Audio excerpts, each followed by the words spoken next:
अस्सलाम वालेकुम dear students, कैसे हैं आप सब लोग।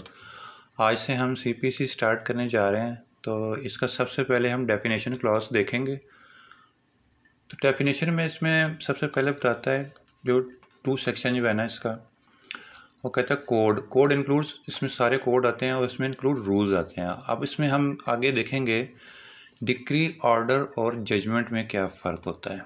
ठीक है, ये ऑर्डर 14 पे आता है, टू सबसेक्शन 14 और जजमेंट 2 सबसेक्शन 9। इनको दोनों को तीनों को मैंने इकट्ठा कर दिया है ताकि आपको जो है ना मैं इसकी डिफरेंस समझा सकूं, इन तीनों में क्या डिफरेंस होता है। सबसे पहले हम देखेंगे डिक्री। डिक्री क्या होता है? Decree means a formal expression of an adjudication.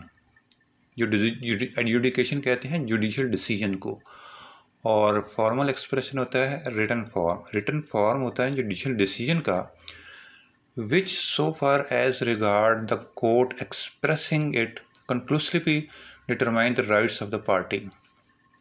जो कि राइट्स ऑफ द पार्टीज़ जो है ना उसको डिटरमाइन करते हैं कम्प्लीटली तौर पे, विच रिगार्ड टू ऑल और एनी ऑफ मैटर्स कंट्रोवर्सी। जो कि मैटर्स हैं कंट्रोवर्सी जो है सूट में, जो है ना वो कंट्रोवर्सी हैं। जैसे कि एक पार्टी एलेज कर रही है, एक डिनाइड कर रही है और एक पार्टी लगा रही है, तो उसके बाद जो फ्रेम ऑफ इशू होता है, जो कंट्रोवर्सी होती है, तो उसके बारे में बताया जा रहा है कि तो राइट ऑफ पार्टीज़ होने चाहिए जो कि कंट्रोवर्सी होनी चाहिए जिसमें ऑफ इन द सूट विच में आइदर प्रिलिमिनरी और फाइनल। प्रिलिमिनरी होते हैं जी कि जैसे कि कुछ सूट है, उसमें एक इशू फ्रेम हो गया है, दूसरा इशू हो गया, तीसरा इशू हो गया है, किसी एक इशू पे कोई डिक्री जारी कर दी है तो वो प्रिलिमिनरी होगी, और जो फाइनल होगी ना उसको फाइनल डिक्री कहते हैं। फाइनल एक होती है और प्रिलिमिनरी एक से ज़्यादा हो सकती हैं। ठीक है, it shall be deem to include the rejection of plaint. जो कि रिजेक्शन ऑफ प्लेंट जो है ना आगे 7-11 में हम देखेंगे। 7-10 और 7-11 जो है ना वो return on rejection of plaint के बारे में होता है। तो रिजेक्शन ऑफ प्लेंट में कहता है no cause of action barred by law और नॉट प्रॉपर्ली स्टैम्प्ड। अगर ये हैं तो वो भी डिक्री ही कहलाई जाएगी। और उसके अलावा जो सेक्शन 144 जो है वो एप्लीकेशन फॉर रेस्टिट्यूशन होता है, वो भी डिक्री कहलाई जाएगी। और उसके अलावा 60, 88, 99 ये सारी जो है ना ये सारी डिक्रीज कहलाई जाएंगी जो इन ऑर्डर इनमें पास होंगी। और जो बट इंक्लूड नहीं होंगी, कौन सी इंक्लूड नहीं होंगी? जो any adjudication from which appeal lies as an appeal from order. Appealable order होते हैं, कुछ नॉन अपीलेबल ऑर्डर होते हैं, उनमें जो पास की जाएगी ना डिक्री, वो नहीं होगी डिक्री। और dismissal of default, plaintiff disappear हो जाता है या कोई डिफेंडेंट डिसअपीयर हो जाता है तो कोर्ट डिसमिस कर देती है प्लेंट को, तो उसमें जो है ना वो पास की जाएगी, तो वो डिक्री नहीं कहलाई जाएगी। ठीक है, इन दो में नहीं कहलाई जाएगी और बाकी सारों में जो है ना डिक्री कहलाई जाएगी। जो रिजेक्शन ऑफ प्लेंट पे है, जो सेक्शन 144 एप्लीकेशन ऑफ रेस्टिट्यूशन है, और 698, 60, 98, 99, 101 और 103 जो है ना इन पे जो है ना वो सारी केयर की जा रही हैं, तो वो डिक्रीज कहलाई जाएंगी। अब इसके हम एसेंशियल ड्रॉ कर लेते हैं। एसेंशियल क्या है जी? फॉर्मल एक्सप्रेशन होना चाहिए, रिटन फॉर्म चाहिए, सील्ड साइंड होना चाहिए बाय द कोर्ट, और adjudication in civil suit judicial decision होने चाहिए, और कंक्लूसिवली कंप्लीटली डिटरमाइंस, क्या डिटरमाइंस करें? राइट ऑफ द पार्टीज़ के जो है राइट को जो डिटरमाइंस करें, और जो मैटर जो है ना कंट्रोवर्सी में होने चाहिए। और उसके बाद जो हम डिक्री जो कोर्ट जारी करेगी तो उसको हम डिक्री कहेंगे। रिटन फॉर्म में होगी, जुडिशियल डिसीजन कम्प्लीटली डिटरमाइंस जो करती है राइट्स ऑफ द पार्टीज जो मैटर्स कौन से जो कंट्रोवर्सी में हों, जो जिनमें कंट्रोवर्सी में जिनमें इख्तलाफ पाया जा रहा हो। एक पार्टी इल्ज़ाम लगा रही है, दूसरा उसको डिनाइड कर रही है, इशू फ्रेम्स होते हैं, तो उसके बाद जो पास की जाती है फाइनल जो होगी ना वो फिर डिक्री पास की जाएगी। Decree can only pass in suit और प्लेंट में जो है ना वो डिक्री पास की जाती है।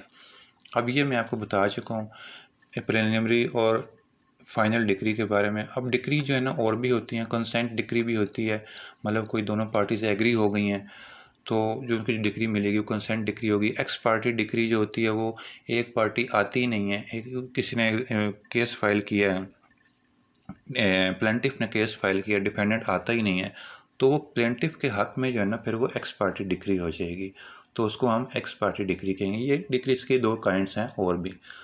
ये तो हो गया, आपको डिक्री समझ आ गया होगा। अब ऑर्डर क्या होता है? ऑर्डर होता है formal expression of any decision of civil court which is not a decree.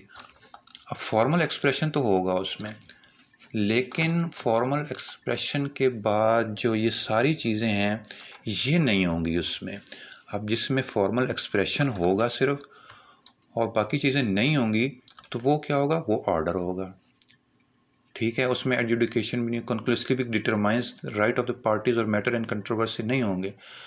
तो अब इसकी हम एग्जांपल दे देते, मैं आपको समझाता हूँ। Court mention formal expression in order sheet. Order sheet में जो है ना, कोर्ट रोज़ लिखती है कि आज ये काम हुआ, आज ये पार्टी आई, आज ये विटनेस आया, आज स्ट्राइक हुई। तो ऑर्डर शीट में जो है ना वो सारा कुछ जो है ना मेंशन करती है कोर्ट, तो उसको हम ये ऑर्डर कहते हैं। और इसके एग्जांपल आप में स्टे ऑर्डर कहते हैं। जो स्टे ऑर्डर जो है ना, not conclusively completely determines the right of the party. ठीक है, ऑर्डर स्टे ऑर्डर में यही होता है। तो हम स्टे ऑर्डर में कहते हैं ना कि कोई किसी को काम करने से रोक दें या किसी काम करने से रोक देते हैं, किसी को मतलब एक कोई भी पार्टी है वो कब्ज़ा करने जा गई या किसी पे कब्ज़ा कर लिया ज़मीन पे, तो दूसरी पार्टी स्टे ऑर्डर ले आती है कि यानी इसने मेरे पे कब्ज़ा कर लिया, इसको रोका जाए कि ये मेरी ज़मीन पे कब्ज़ा ना करे। तो ये स्टे ऑर्डर है। इस तरह से और भी किसी किस्म के भी जो है ना कोर्ट जो कई ऑर्डर दे सकती है, और काफ़ी सारे ऑर्डर हो सकते हैं, 1000 2000 ऑर्डर हो सकते हैं, काफ़ी सारे ऑर्डर दे सकती है कोर्ट।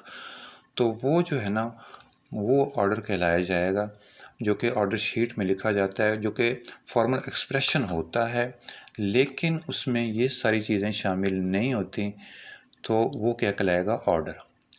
ठीक है, फॉर्मल भी हो सकता है, इनफॉर्मल ऑर्डर भी हो सकता है। ठीक है, उसके बाद मैं आपको बताता हूँ जजमेंट क्या होता है। अब फाइनल जो है ना decision, detailed decision of the civil court जो होता है ना, उसको हम कहते हैं जजमेंट। सबसे पहले पार्टीज़ का लिखा जाता है, उसके बाद इशू 1, इशू 2, इशू 3 फ्रेम किया जाता है, उस इश्यूज़ के बारे में लिखा जाता है।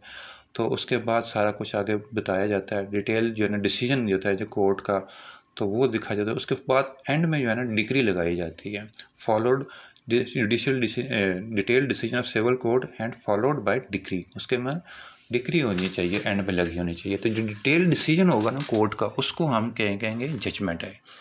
ठीक है, तो अब ये था कि डिक्री जो है ना ये एक फॉर्मल एक्सप्रेशन है, जुडिशियल डिसीजन होता है, जो उसमें कम्प्लीटली जो है ना राइट ऑफ द पार्टीज़ को जो मैटर कंट्रोवर्सी में है उनको डिटरमाइन करता है।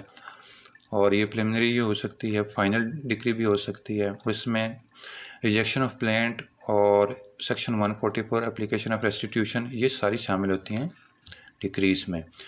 लेकिन जो नहीं शामिल होंगी वो डिसमिसल ऑफ द डिफॉल्ट होगी और adjudication which appeal lies and as appeal for on order. ठीक है, ये दो शामिल नहीं होगी। तो इसमें हमने देखा एसेंशियल्स में फॉर्मल एक्सप्रेशन में रिटर्न फॉर्म होने चाहिए, judicial decision completely determines the right of the parties, जो कि मैटर्स जो है ना कंट्रोवर्सी में है। तो इसके बाद जो डिक्री जो ऑर्डर जारी किया जाएगा उसको डिक्री कहा जाएंगे, वो हम डिक्री कहेंगे। ठीक है, उसके बाद जो है ना फाइनल जो detail decision of the court होता है उसको हम क्या कहेंगे? जजमेंट कहेंगे। अब उसके बाद आगे कुछ डेफिनेशंस हैं वो मैं आपको बता देता हूँ। डिक्री होल्डर कहते हैं जिसके हक में पास हो डिक्री, उसको हम डिक्री होल्डर कहते हैं, और जिसके अगेंस्ट हो उसको हम क्या कहते हैं? Judgement debtor. ठीक है, और डिस्ट्रिक्ट का बताया गया अभी आगे, means the local limits of the jurisdiction of the principal civil court of the original jurisdiction. तो इसमें जो है ना include the local limits of the ordinary original civil jurisdiction of high court, और हाई कोर्ट की भी original jurisdiction के बारे में बताया गया है। तो ये सारी है। फॉरेन कोर्ट को मतलब है जो बाहर की courts mean court situated beyond the limits of the Pakistan with no authority in Pakistan so not established और कंटिन्यू बाय फेडरल गवर्नमेंट। तो इसमें यह है जो बाहर की कोर्ट्स होंगी उनको हम जो है वो फॉरेन कोर्ट्स कहेंगे। डिस्ट्रिक्ट के बारे में मैंने आपको बता दिया है, तो फॉरेन कोर्ट के बारे में भी हो गया, ये रिपीट हो गया था। और इसके बाद है G foreign judgment. Foreign judgment mean foreign court की जो जजमेंट होगी उसको हम फॉरेन जजमेंट कहेंगे। अच्छा, उसके बाद है जी गवर्नमेंट प्लीडर। गवर्नमेंट प्लीडर कहते हैं इंक्लूड एनी ऑफिसर, जो कि ऑफिसर अपॉइंट किया जाए प्रोविंशियल गवर्नमेंट की तरफ से टू परफॉर्म ऑल और एनी ऑफ द फंक्शंस, सारे या कोई भी फंक्शंस जो कि expressly imposed bye the court on the government pleader, जो गवर्नमेंट प्लीडर और any pleader acting under direction of the government pleader, government pleader की डायरेक्शंस पे जो है ना, जो गवर्नमेंट की डायरेक्शंस पे जो है ना वो फंक्शंस परफॉर्म करे, तो उसको हम जो है ना गवर्नमेंट प्लीडर कहते हैं। जज mean presiding officer of the civil court, उसको हम जज कहेंगे। और जजमेंट डेटर भी होता है जिसके अगेंस्ट डिग्री पास हो गई, उसको हम जजमेंट डेटर कहेंगे। ठीक है, तो उसके ये थे कुछ डेफिनेशंस थी जो कि इम्पोर्टेंट डेफिनेशंस थी। और मेन आपको मैंने चीज़ समझानी थी कि डिक्री, ऑर्डर और जजमेंट के बारे में, इन तीनों में क्या डिफरेंस है, तो वो आपको उम्मीद है समझ आ गया होगा। अब कुछ डेफिनेशंस और हैं वो हम नेक्स्ट लेक्चर में देखेंगे, और उसके बाद फिर आगे हम सेक्शन 3, 4, 5 वो भी हम देखेंगे।